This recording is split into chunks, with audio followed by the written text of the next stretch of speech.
Bismillah ar-Rahman ar-Rahim. Chers frères et sœurs en islam, aujourd'hui, nous allons aborder un sujet crucial qui concerne particulièrement nos sœurs musulmanes, mais aussi nos frères. Ce sujet est d'une importance capitale, car il touche directement à notre relation avec Allah, nos comportements sociaux et l'impact que nos paroles peuvent avoir sur notre foi.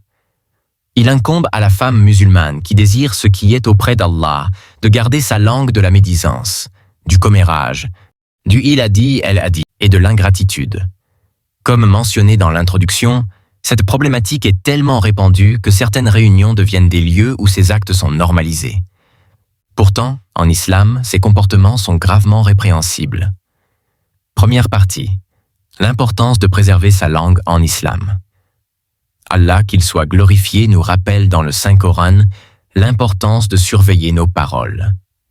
Dans Sourate Kaf, verset 18, Allah dit « Il ne prononce aucune parole sans avoir auprès de lui un observateur prêt à l'inscrire. » Cela signifie que chaque mot que nous prononçons est enregistré et nous serons interrogés à ce sujet le jour du jugement.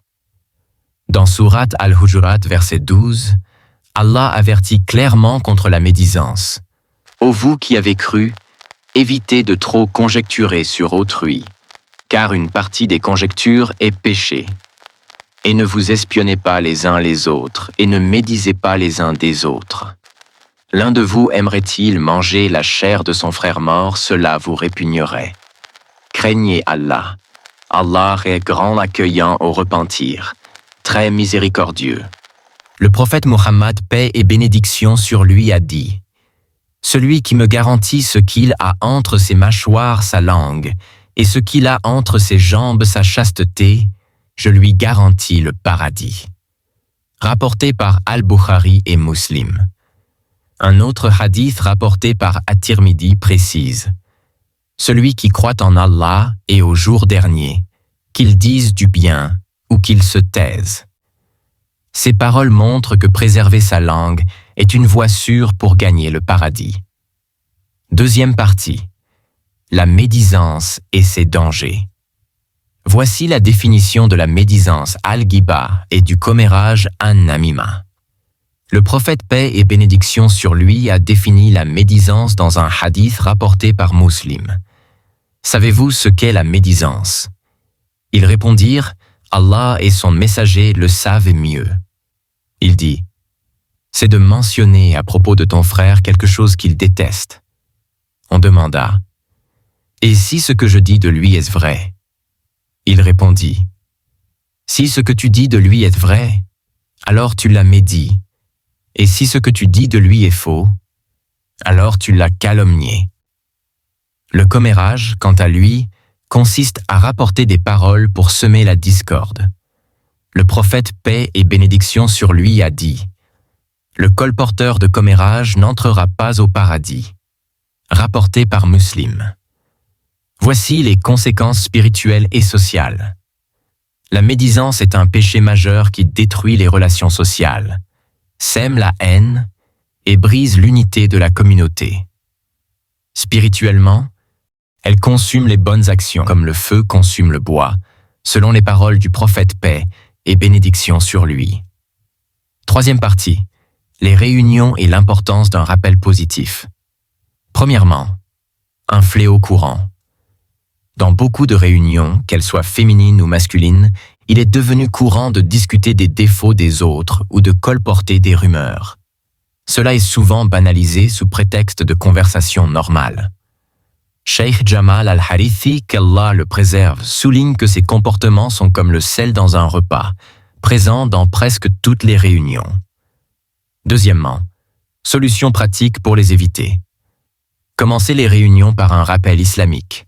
Introduisez des paroles bienveillantes ou des versets du Coran. Évitez les sujets inutiles. Allah dit dans la sourate Al-Mu'minun, verset 3, « Et qui se détourne de tout ce qui est futile. » Encouragez l'entraide dans le bien. Le prophète paix et bénédiction sur lui a dit « Le croyant est celui dont les autres croyants sont à l'abri de sa langue et de sa main. » Rapporté par Al-Bukhari. Quatrième partie. Le rôle des hommes et des femmes. Premièrement, les hommes ne sont pas exemptés. Bien que cette discussion cible souvent les femmes, il est essentiel de rappeler que les hommes ne sont pas épargnés par ce fléau. Beaucoup d'hommes participent également à des conversations nuisibles ou colportent des rumeurs. Deuxièmement, équilibre et justice en islam. Allah nous demande à tous, hommes et femmes, de faire preuve de piété et de garder notre langue. La responsabilité est partagée. Cinquième partie. L'ingratitude et le « il a dit, elle a dit ». Premièrement, l'ingratitude envers Allah et envers les gens. Le prophète paix et bénédiction sur lui a dit « Celui qui n'est pas reconnaissant envers les gens ne l'est pas envers Allah ». Rapporté par At-Tirmidhi. Deuxièmement, le danger du « il a dit, elle a dit ». Ce comportement est une cause majeure de discorde et de péché. Allah dit dans Sourate An-Nur, verset 15. Lorsque vous colportiez cela avec vos langues et disiez de vos bouches ce dont vous n'aviez aucun savoir et vous pensiez que cela était insignifiant alors que, devant Allah, c'est énorme. Voici les conseils pour éviter ces péchés. Surveillez votre langue en permanence. Cherchez toujours à dire du bien ou à garder le silence. Repentez-vous sincèrement si vous êtes tombé dans des péchés. Qu'Allah nous purifie tous de la médisance, du commérage et de l'ingratitude. Qu'il nous accorde des cœurs pleins de piété et des langues véridiques. Si cette vidéo vous a été bénéfique, n'oubliez pas de la partager, de liker et de vous abonner à cette chaîne pour d'autres rappels enrichissants. Wassalamu alaikum wa rahmatullahi wa barakatuh.